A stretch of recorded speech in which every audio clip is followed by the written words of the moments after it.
Bismillahirrahmanirrahim. I am Dr. Mohaibullah Wazir, and the topic is azygose system of veins. This azygose system of veins, it consists of the azygose vein, hemiazygose, and accessory hemiazygose. Note, this azygose system of veins, it drains the blood from the thoracic wall, from the upper lumbar region. And another important point is that, look, this is the inferior vena cava in the abdomen, and this is the superior vena cava. This azygose vein connects the superior and inferior vena cava with one another. In this way, if there is blockage anywhere in this inferior vena cava, the blood alternatively can be drained through this azygose system into the superior vena cava and so to the heart. Okay. Now the azygose vein, it starts, look, this is ascending lumbar vein, and it is joined by the right subcostal vein. This ascending lumbar vein and the right subcostal vein unite with one another to form the azygose vein. Or it may be that the azygose vein starts directly from the inferior vena cava and ascend upward and is then being joined by the ascending lumbar vein and the subcostal vein. Then the azygose vein enter into the thorax by passing through the aortic opening of the diaphragm. The opening through which the aorta enters into the abdomen, the azygose vein enters into the thorax through this aortic opening under the right crus of the diaphragm, or through the right crus of the diaphragm, and enters into the thorax, running on these vertebral bodies at the sides and related laterally. Look over here, this is the azygose vein, enters into the thorax and runs on the vertebral bodies, and middle to it related, you can see this green thoracic duct. This is the thoracic duct and lymphatic duct, and this is the sympathetic chain. This ascends upward in this relation inferior to this lung root, and then when it passes to the T4 level, it turns upward around the lung root to enter into the superior vena cava. And this curving of the azygose vein from behind the lung root and coming superior and then interior to the lung root and upwards into the superior vena cava over here. That's why you look,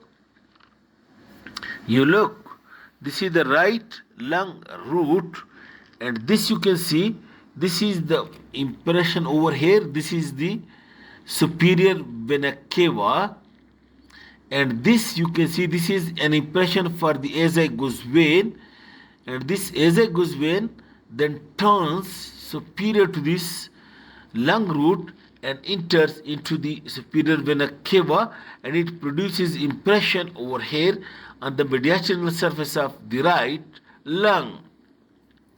Okay, this is the course and relation of the azygose vein. Also over here, this is the thoracic duct, lymphatic duct, and this is azygose vein, and it opens over here into superior vena cava. Okay, now what are the tributaries of the azygose vein, look, number one, it starts from the ascending lumbar and right subcostal. Then these lower 7 or 8 posterior intercostal veins. Look, this is the posterior intercostal artery and posterior intercostal vein. These lower 7 or 8 posterior intercostal veins, it opens into the azygose vein. Then over here at the curvature, at the convexity of it, opens into it is this right superior intercostal vein, which is being formed by the junction of the second, third and fourth intercostal vein.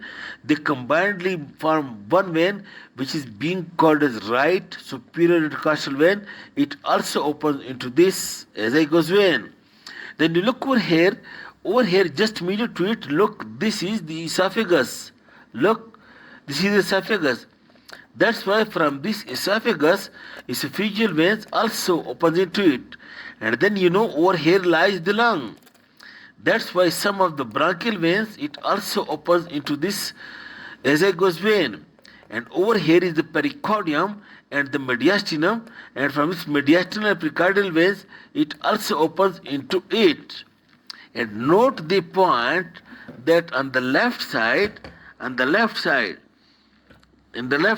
you look over here, this is the hemiazygose and this is accessory hemiazygose vein. These two veins on the left side, it also opens into the azygose vein by passing, look, posterior to the esophagus, posterior to the thoracic duct and posterior to the descending thoracic aorta and anterior to the vertebral bodies. Look over here, you can see, look, this is the aorta, and over here also lies the esophagus and the thoracic duct. So these hemiazygose, accessory hemiazygose, it passes from left to the right by passing posterior to the aorta, posterior to the esophagus, and posterior to the thoracic duct, but anterior to the vertebral column.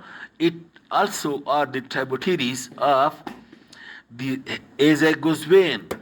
Then the hemiazygose vein, look, the hemiazygose vein, which is also called as the inferior hemiazygose, look, this one, this hemiazygose, which is also the inferior hemiazygose, it is also formed on the left side.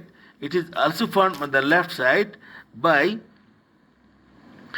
the left ascending lumbar and left subcostal vein. The hemiazygose vein is formed by the left ascending lumbar and left subcostal, and it enters into the thorax by passing under the left crus of the diaphragm, or may also pass through the aortic opening and enters into the thorax, and running upwards on the left side of the vertebral bodies, and at the level of T9 vertebra, it crosses from left to the right by passing posterior to this thoracic duct, by passing posterior to the aorta, and by passing posterior to the esophagus, and at the level of T9, this opens into the azygose vein. While the accessory hemiazygose vein, which is also called as the left superior azygose, this accessory hemiazygose, which is also called as the left superior hemiazygose, this one, look, this is the hemiazygose and this one is the accessory hemiazygose. This hemiazygose receives the lower 3 or 4 posterior intercostal veins. It receives also some esophageal veins and may receive some bronchial veins. Okay, while this accessory hemiazygose, it lies on the posterior side, on the vertebral bodies on the left side, and at the level of T8, You look, this accessory hemiazygose are left superior azygose. It passes again from left to the right by passing posterior to the thoracic duct, esophagus, aorta, and opens at the level of T8 into the azygose vein. Note, this receives the posterior intercostal veins of the upper three or the upper spaces, and it also may receive few mediastinal veins and the bronchial veins, and it may also join with the hemiazygose. These two veins may unite with one another and then combinedly passes to the right, or these two veins may be united with one another and then end separately, one at the level of T9 and one at the level of T8 to enter into the azygose vein. This is all about the azygose veins, and I hope it will be clear to you. Thank you very much.